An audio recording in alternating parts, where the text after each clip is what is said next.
So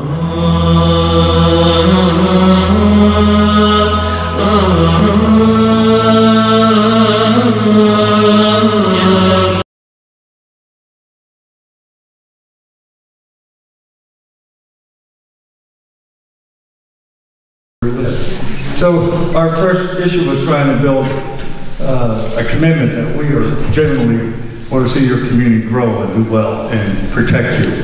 So we've been working on a whole lot of ways to do that. And that's all I want to get across is that my whole government is open. We've got a TV show that you've produced going to go on our channel. We've got to do better PR and we've got to do better politically. So we'll talk about that. But I have the honor of having a chief of police here. And he's a great man that shared this vision and picked up the arrow and has run with it. Chief Emerson. Thank you, sir. Let me just I brought with me also Sam Guy. There's Sam. Sam, can you stand up for a minute? Sam was head of the NAACP for many years. He's got 1 million degrees and he's an attorney that I work with in my office, and he's volunteered to help out in everything you need to do. He knows a little bit about the stuff that you're going through. And Tony Prada is with me today, so, and Frank Cook ran there somewhere. Chief? Well, thank you, sir. I echo the executive's comments. I want to say thank you for allowing us to be here today. But I also want to extend the message as I have extended to so many other groups, organizations, and religions. The United States of America and the Constitution afford us the right to practice our religion, and we should all be safe.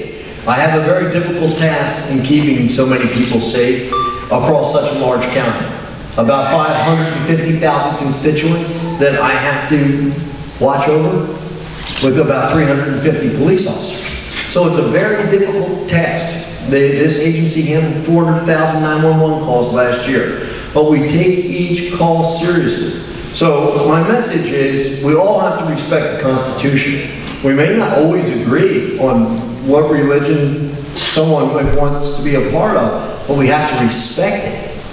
And that is the job that I have. And we have done so much, and so just by meeting with your leaders on a regular basis and by explaining what we do, it clarifies and takes away any mystery as to what our responsibilities are. Our responsibility is to keep you as safe as humanly possible, and we intend to do that. You have the same rights to 911 or to talking to us and letting us know if there's something you're concerned about. But just like I said to a gentleman in the hall a moment ago who was asking me a question about what should you do to be more safe. The same thing that we have to do as police officers. By virtue of this badge, there are people that respect me and think highly of me doing this job. There are also people that hate me and don't understand me, and they would do harm to me in a minute just because of the profession I chose. Sound familiar? Just because of the way I look, because of the way I believe in things, that I'm the bad guy. I'm not a bad guy, and no one else is either in that regard. So you have to be vigilant. And that is the big part of the message today. Just like I have to go out and understand there's people that would do me harm just because of my profession, there are people that would do you harm because they misunderstand your religion. And as I've said in other events and other venues, you never hear when someone does something that is violent or extremist, you never hear that they're an extremist Christian, right? So why are we extremist Muslims? I think that the religion, as the county executive has said many times, has been hijacked, and it's being used by a small group of people and it's being twisted. And you know, by reaching out to your leaders and they reaching out to us, we've been able to get rid of that thought that the Muslim religion has anything to offer but good people and good lives and good directions. And again, I want to thank you all for the opportunity for me to be here, and I want to work with anybody and everyone. But again, I leave you with my parting message of vigilance is the price we pay no matter who you are and what you do. You see something wrong, you should be reporting it. You have the same rights to be protected, and you have the same rights to your police department as anyone else that lives in this great city, state, and country. I hope everyone has a great day.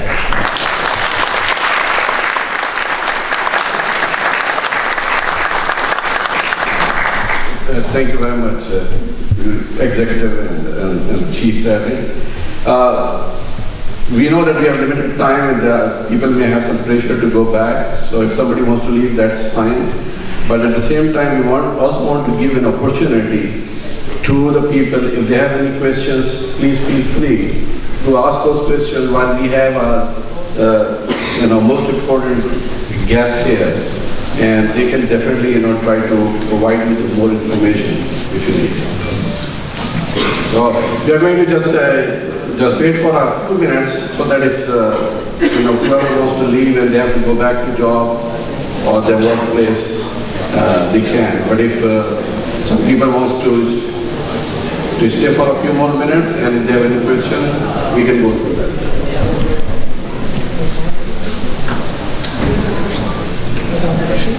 Okay, Brother Rashid, do you have a question?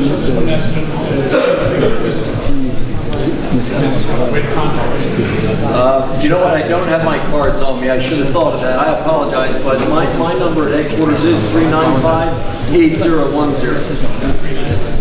Or you can call the county executive's office. I should have brought cards. I apologize.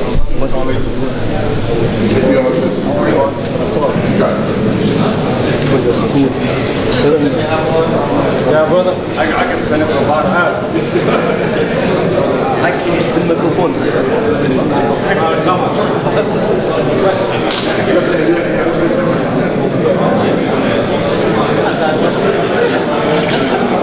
Again, we are very glad that you're here and amongst us. Our community is very anxious about providing security for its members.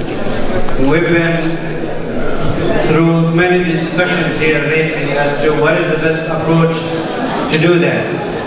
Can you probably advise us here as a community as to what is the best behavior in terms of securing ourselves? Should we be hiring our own security?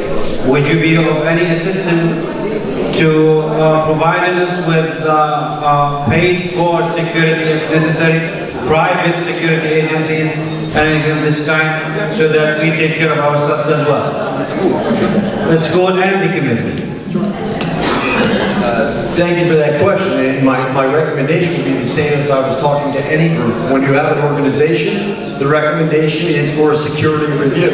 If you have a building that you want reviewed by our county police to tell you what security changes you can make, we'll do that for you, and we'll tell you what you should and should not do, just as we've done at other institutions, to include malls, hospitals, the Jewish Community Center, churches, schools. So, at any point that the leaders of this particular institution, the school and the mosque, want to have a security review, we can do that. We can tell you what would make you, even little tiny things can make you safer. For instance, if you have doors that lock behind you, don't hold it open for someone you don't know. And that's just a small example of the type of security change you can make. Now, personally, you should be following the security advice that we put out to all citizens. If something's wrong, or you feel like something's wrong, it probably is. Your door should be locked when you're at home and inside your home when you're not there. You should keep your vehicle secure.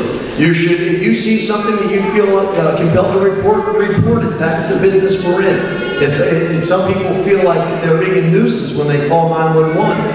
It will decide if it's a nuisance. If we tell you it's nothing to worry about, then you're getting a professional opinion from someone that does this for a living. But if you call and tell us, I keep seeing the same car in front of my home, or I keep seeing the same person when I get out of my car at night and they're looking at me or they're making comments, we should know that. Again, we have a greater obligation to protect everyone, and we only know what's going on when it's reported. We have no way of being omniscient. So, individually, I recommend, again, following normal safety procedures, park in well-lit areas, be vigilant who's around you. If you start seeing things that you think are odd, you should report them. You should let us know. But always, they go with the most basic fundamentals in your home. If you can afford it, have an alarm. Keep your doors locked. Keep your car locked. Don't keep a garage door open or in your car outside. That just lets somebody in your house. All they have to do is break into your car. So it's little things like that that actually add up to a much bigger picture. But as I've met with the leaders of the Islamic group for Delaware, I've told them any building, any institution that you want us to review for security, we can make recommendations that will make a difference. So we cannot come down here and do a walkthrough and pinpoint whatever security needs for the school and the building? Yeah, in Salem. Look, my view, I've been a police officer for 22 years, as chief, and went to all school. That some nut is going to do something in Philly, and the retribution from one of our local nuts could possibly involve your town. I never thought that terrorism was going to compel that. We're working on. So what we did a year ago, we've got a whole great group of technology. We're embedded in the FBI. So we've got to get a system. If we got a threat in one of your mosques, you'll be brought in, your leadership will be connected immediately. We've got degrees of that. So it might be the car is going to be going in the parking lot, the police car, because we know that somebody's looking at it. And it very well may do to the extreme where we're staffing your offices to make it look like you're here. So on the broader sense of intelligence, your community, trust us now, and because of this chief, you're going to be involved in all the intelligence that we get. By the way, the local FBI does trust totally your group, and that was vetted. So what happens is they get even close to threat, the chief gets it. But he's got a concern, he'll call the local leaders. Local leaders come in, we'll discuss it in an event of something really bad. They're going to be at the 911 building, they're cleared to come right in, and we've got a strategy for dealing with that. So on a broader level, it's going to go up. So it's just, we got to keep an eye on the local stuff that's occurring and see who might be trying to harass you, and that's why it's important that you trust us, and I think your leadership does. And it's very important that we continue this until we get it right. Yes, it's very important to me to share this with you, because to me, what we're trying to do is really all based on trust levels. It really is. And so I wanted to say to you that there's a gentleman standing up here named Tom Gordon, and he used to be a chief of police, county exec, chief of police for 8 years, county exec for 8 years, regular police officer.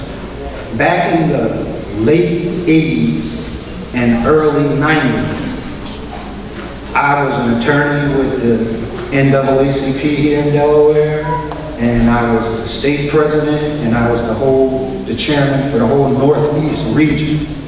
But in my home state and home county, we in the NAACP had a group of people that worked with Tom Gordon when he was the chief of police. So we kind of had a task force that allowed us to have a working relationship, so that when problems came up, we weren't then trying to establish a working relationship. And so what I'm saying to you is this: Tom's not a guy who had this idea along with some of his leadership team to reach out to religious communities to have the relationship to be able to better protect everybody. He's been doing that kind of stuff going all the way back to the 80s, so he's not a Johnny-come-lately to it. And I just want you to know that, because as a black community back in the late 80s and early 90s, Ku Klux Klan was running around crazy, right? But it's always good when you have the working relationship where you already know who to call. Right? So I just want to share that with you. He's not just a new guy to working with groups of people who people are trying to ostracize. I've been black in America all my life. So I spent a significant portion of it ostracized, and so I can relate to some of the mess that I hear. I've been in America my whole life, and no Muslim has ever terrorized me. But there's other folks that have. So I don't buy into folks just trying to paint a whole group of people with one brush. But I want you to know you can trust Tom Gordon.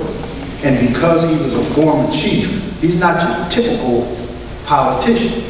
Because he was a former chief, he selected a person to be the chief that he believes in and trusts, and looks at the world through similar eyes, even though he's the more modern version with high-tech stuff. Okay? But this is important, and I wanted to lend my voice to that to help you to understand that we had that trust at a time when our community really couldn't trust a lot of elected officials. Well, he was a chief that we could trust, and our community continues to trust Tom Gordon. And I hope that you all have that same feeling, or at least evolve to that point where you have that comfort level, and along likewise with the chief. That's all I just want to say.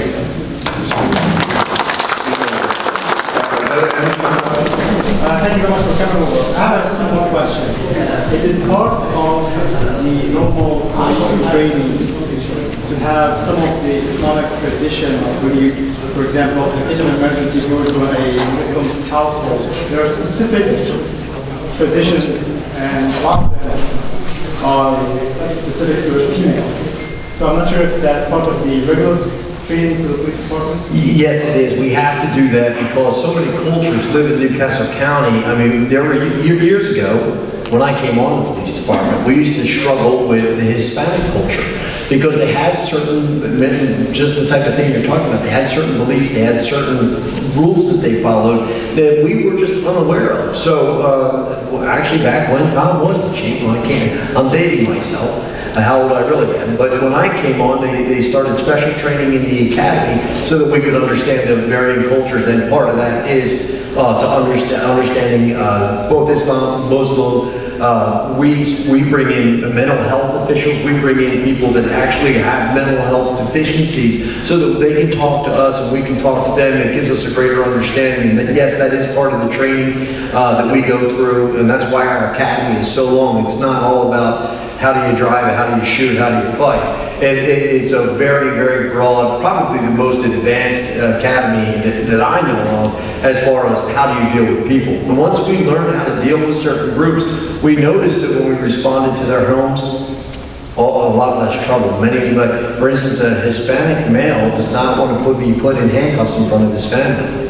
And if you try to put him in handcuffs in front of his family, they fight you. Even though they're not criminals and they don't want to be. But if you ask him to step outside and you don't put him in handcuffs in front of his child, there is no fight. So it's just one small example, but yes, we do what's called sensitivity training. And it is not, 8 hours, or, there are academies where you have sensitivity training to 4 hours. You're supposed to be able to be sensitive to everyone you come across in 4 hours. No, we do 80 hours of that type of training. And we bring in all the different groups from different areas and religions and cultures because that's our job. Again, the primary document that we operate under is the Constitution of the United States, and which affords us all freedom no matter what, no matter who we are or what we are. Within reason of criminal charges. Brother Iqbal, how are you? Yeah, thank you very much, as everybody said. Really appreciate it. This is a little bit different, point I want to discuss with you because I have raised this question many times before. Because we have a full-time school, Friday and Sunday, we get a lot of people, a lot of traffic, and when they try to cross the road, we would like to have some kind of a crossing or yellow flashing light or something. I don't know what procedure we have to follow or how we have to do while there are two chief honcho over here. Maybe you can guide us. Well, I hate to give the bureaucracy itself, but here's the truth of it. When you get out onto major roadways, you deal with DelDOT. Unfortunately, we don't have that authority, but you're right. If the county executive were to say it would be helpful, to help endorse that, the recommendation would have to come from here. But we could endorse that and say, yes, there is a safety issue, and then DelDOT would be the one to implicate that. But it looks to me like you've already made the very smart decision of having police officers out there on pay jobs, getting people safely across the street. And that's what I actually recommend. People tend to ignore signage and lights, and I wouldn't put too much faith in This this. is only for Friday, but like Sundays and there are some other events take place. I think, it's possible. I know it's sort of a semi-highway, but I think if there is some possibility, then I think Tom can help us out with that. Yep, well, I can help you, Fred. I can help you with the lights. I will call you, I won't make, I'll call the representatives. But, what I say is, do you know how many there are that vote? That's what we got to work with. Because we have so large numbers. And we were just talking about power in the country is distributed by votes in politics. And your numbers are a mess. And so, you know, I can think they'll do anything we ask for with the number, so I will make that call. And, but he's not going to say it. We probably have 100 different establishments on Sunday morning on police officers for crossing, so he can't volunteer that. Listen, you can always do pay job, that's where they pay an officer to be there.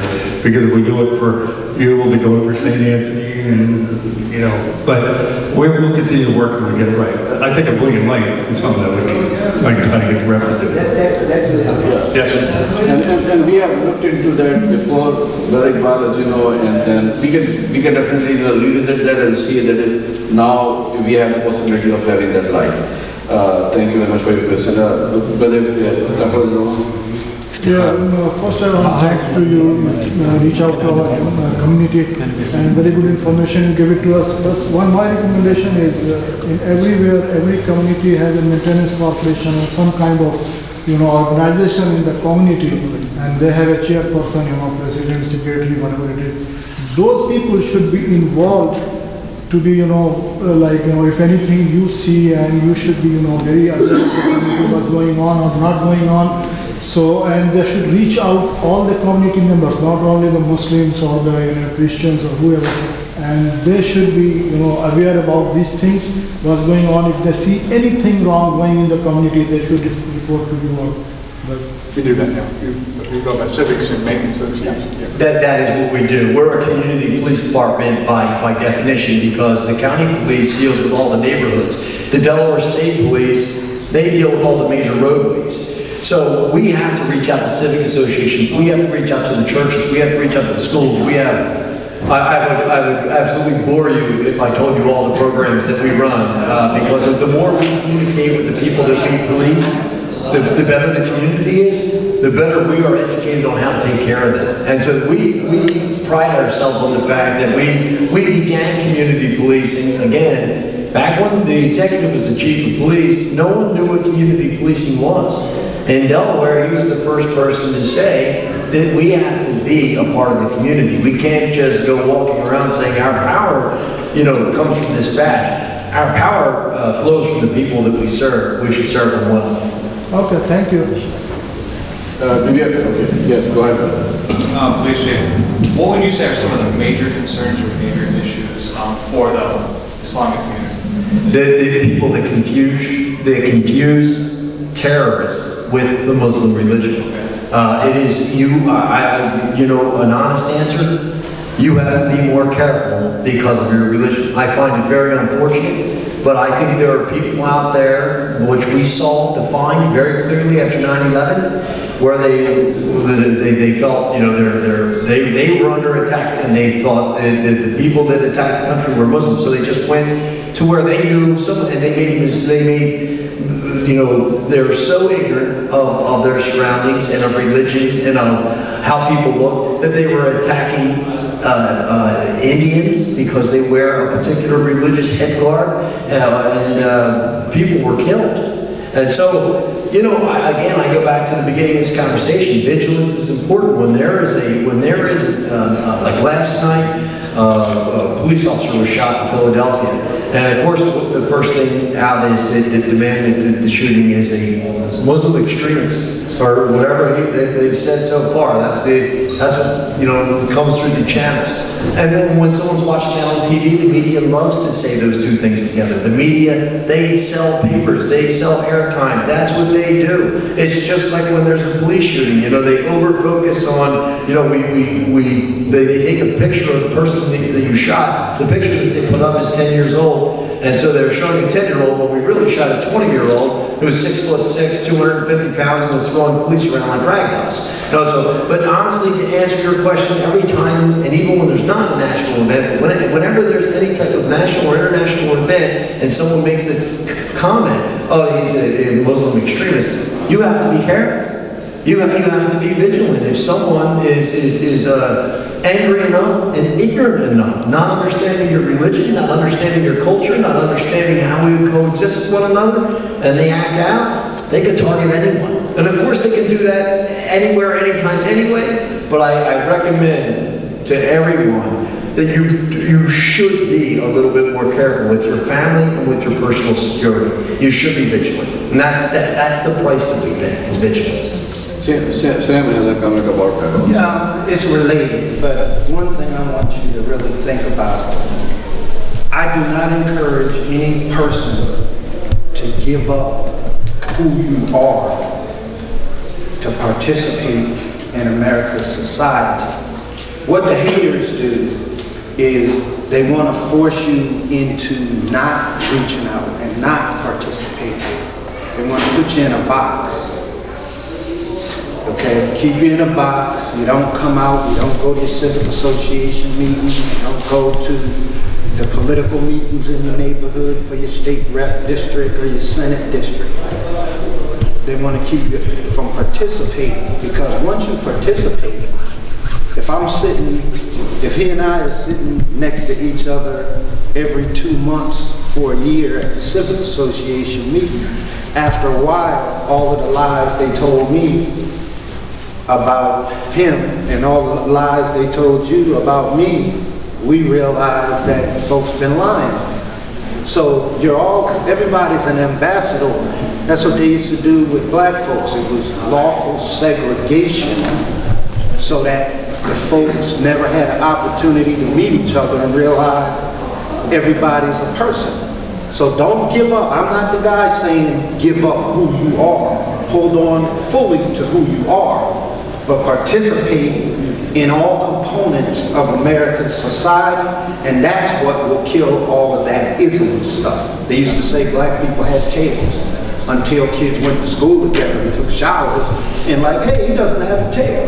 This might sound crazy, but that's how it was back then. So participate, participate, participate. Don't let people segregate you. Don't let people feel embarrassed about who you are. The media wants you to feel embarrassed about who you are so that you stay in hiding. You have no reason to be in hiding. You have no reason not to participate. So please do that. That's the best thing I can tell you that you can do to counteract all the lies. Thank you. We can take a few more questions if we still have them. Is Brother Naveed? Yes.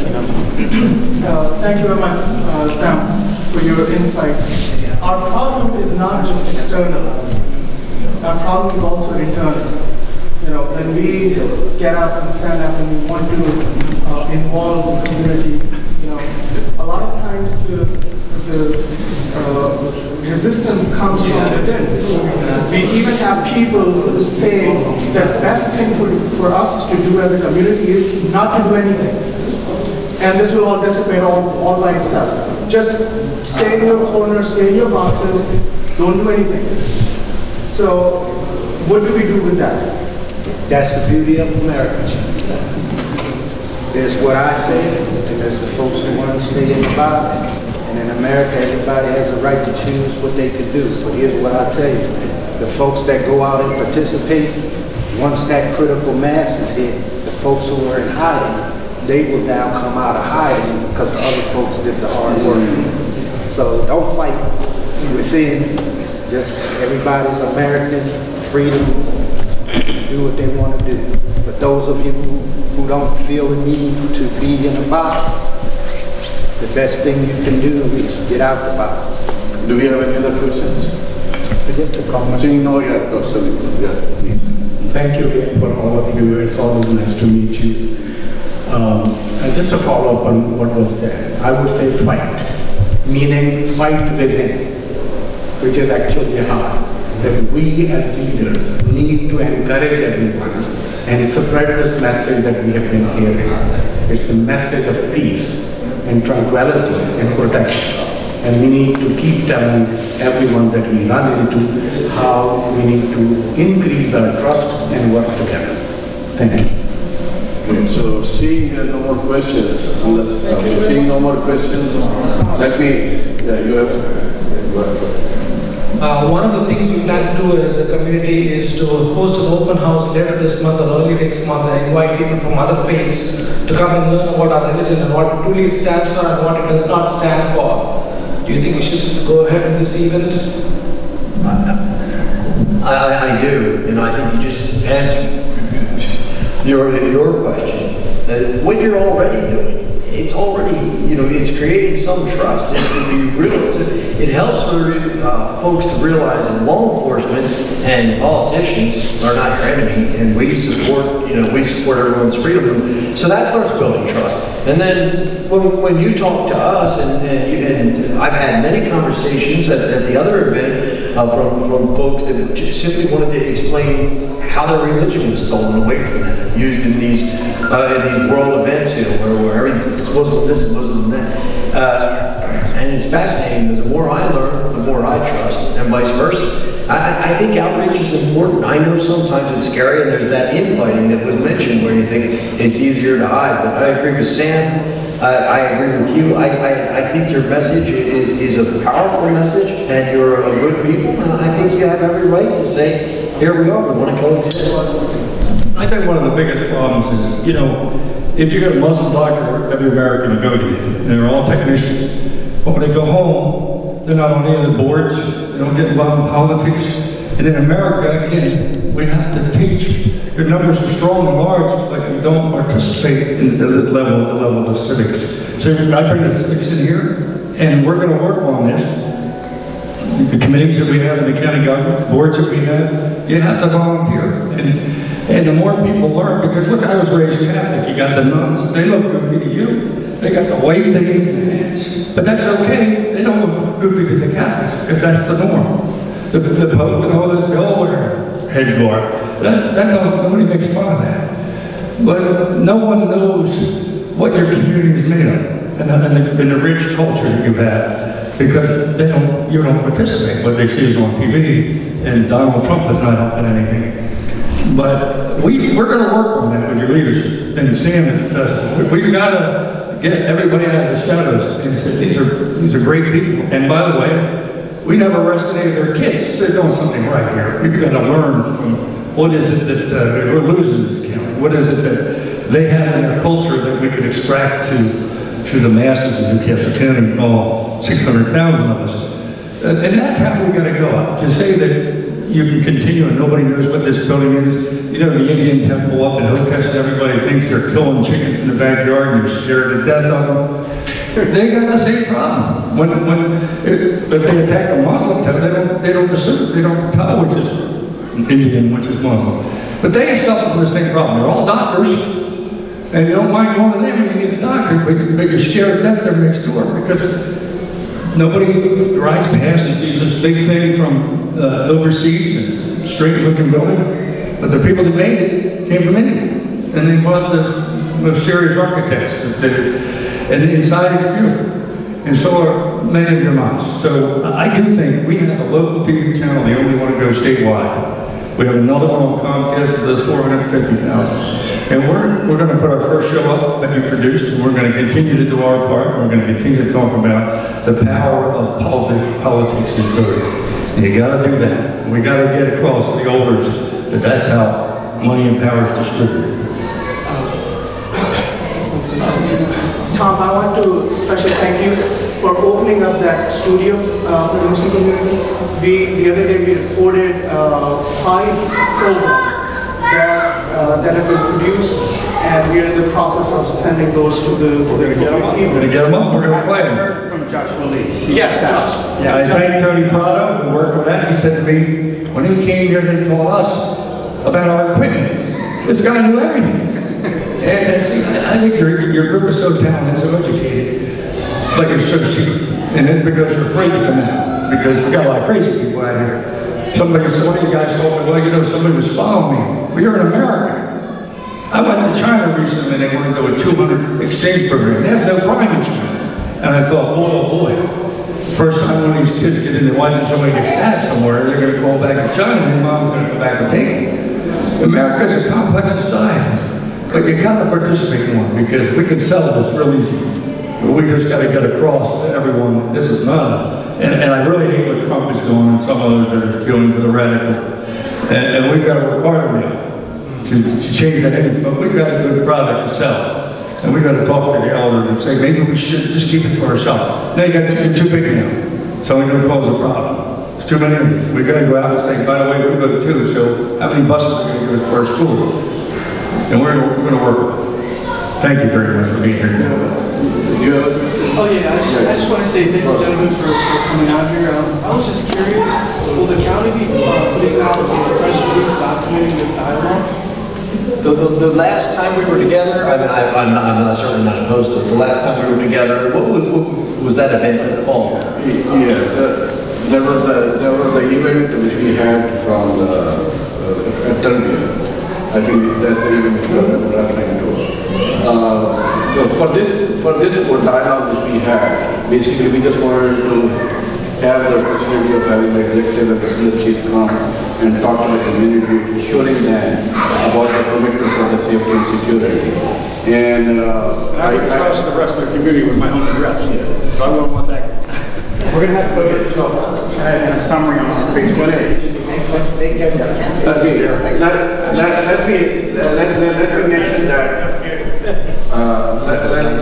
Let me mention that before we conclude, that executive board, and he had a vision of proactively reaching out to us about a year or more than a year ago.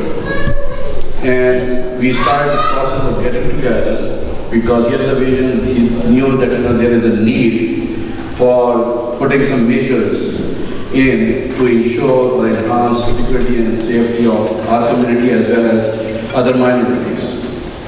So I do really appreciate that you had a vision, and we have been working together for more than 1 year now. We have been meeting occasionally, like Sam made a very good point. When we get close to each other, and we talk when sitting on around the table. When we have those kind of opportunities, then it develops the confidence in each other. So so we are actually having that confidence that the county executive, the police chiefs, and all of the staff, Sam and everybody else, they are looking for our welfare, our best interest. Police Chief Elmer said, he has mentioned that the county has many services through which they can provide help to us. And let me assure you that we are fully committed to definitely benefit from all of those services which you have. And I really appreciate that we have been going through this process for more than a year. And they have been forthcoming, and they have been very interested in ensuring safety and security of our community. So finally, let me thank you, Executive Board, as well as the Chief Secretary and Sam, for coming out here and spending some time with our community. And I do apologize that after the prayer, I did have to let people go because it's a weekday. They work. And they come here for obligatory prayer, and we don't want to hold them after that. So, but still, I do really appreciate that they were able to stay. But the honor, we've met so many good people, and that we didn't know, and we want to continue to do that. And exactly, and I want to thank all of you that you were able to stay after the prayer, and then you wanted to have more information. So if you need any information, please feel free to reach out to me or any other of our leadership, in the community, and we will get the information from the county about any kind of services which county provides. They are fully committed to, of course, let us benefit from all of those services to the full extent, as well as any other, citizens of the county. So with that, I thank you very much. Thank you for coming here, and I thank you very much, for being here to meet with our guests.